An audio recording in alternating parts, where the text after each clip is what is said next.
This December sees the return of the franchise that set the standard for the action-adventure genre. Nearly 20 years on from Jordan Mechner's original game for Apple II, Prince of Persia is coming to the PS3, 360 and Windows PC. We're here in Piccadilly where Ben Mattis, producer of the new game, is going to show us a very nearly finished version and talk us through some of the features we can expect to see come December.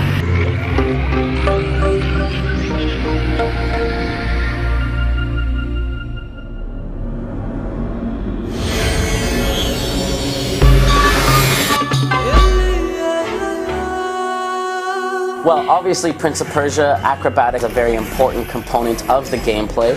We wanted to have a good mix of familiar and new. So obviously he can still run on walls. I mean, that's crucial. You know, he can still jump, he can still flip off poles, etc. But we wanted to add some all-new sort of behaviors, some all-new platforming that, you know, people have never seen in a Prince of Persia game before. Perfect example of that is something that we call the slide, which is just, you know, the prince and Elika land on this slope that's pointed downwards, and they automatically slide down, creating sort of an unstable ingredient.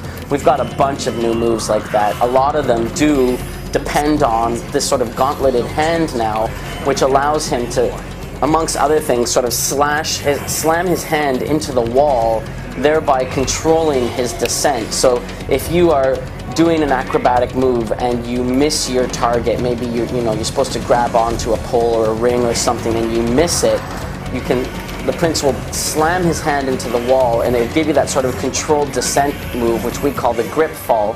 And as you're grip falling, you can control your lateral movement. So sometimes that helps in acrobatics, where you'll have a platform that you need to reach, and how you reach it is by using this move.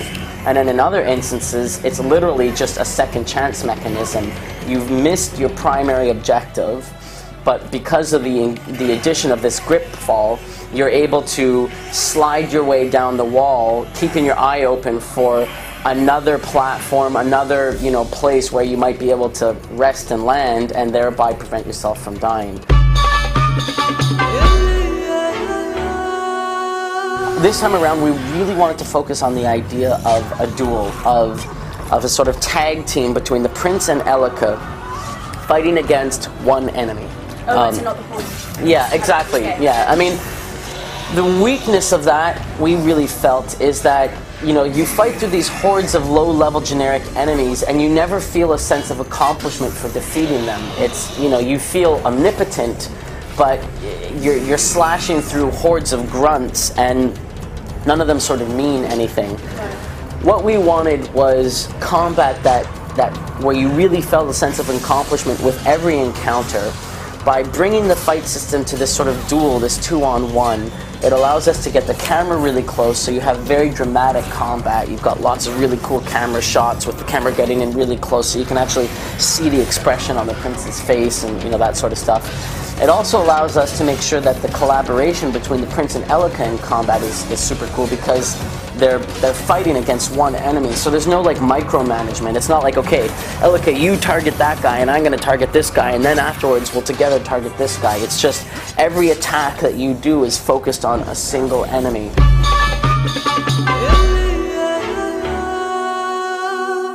She's used as a storytelling mechanic, so she helps us drive the story forward. She helps with character development, obviously, because the prince and Elika are together throughout the whole game. There's developing relationship and that sort of stuff there. I think a really interesting part of it is the AI behind her and what we had to do to make her interesting for Elika to succeed, because she's integrated so tightly into gameplay.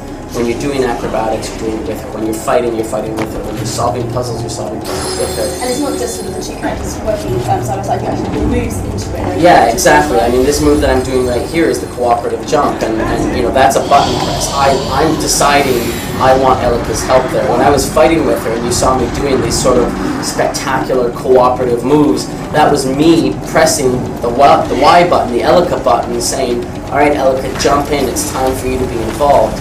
So her default is basically to follow behind you and, you know, be ready for when you need assistance. That's kind of her role. Of course, she's, you know, then helps push the story forward, etc.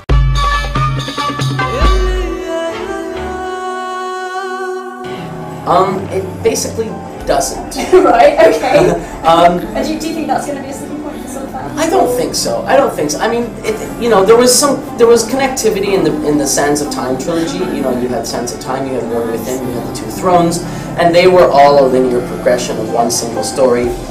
But other than that, generally speaking, chronology and you know, having a chronologically connected game has never, or series of games rather, has never necessarily been crucial to Prince of Persia. We've always considered it to be a book, and I know that Jordan Mechner sees it the same way. He's always called it a Prince of Persia, not the Prince of Persia. And by that, basically what he means is, you know, if you imagine this fictitious book of princes of Persia, and you open up a chapter of it, it'll, you know, that would be the experience of one of the games. So the first chapter would be the original Jordan Mechner classic.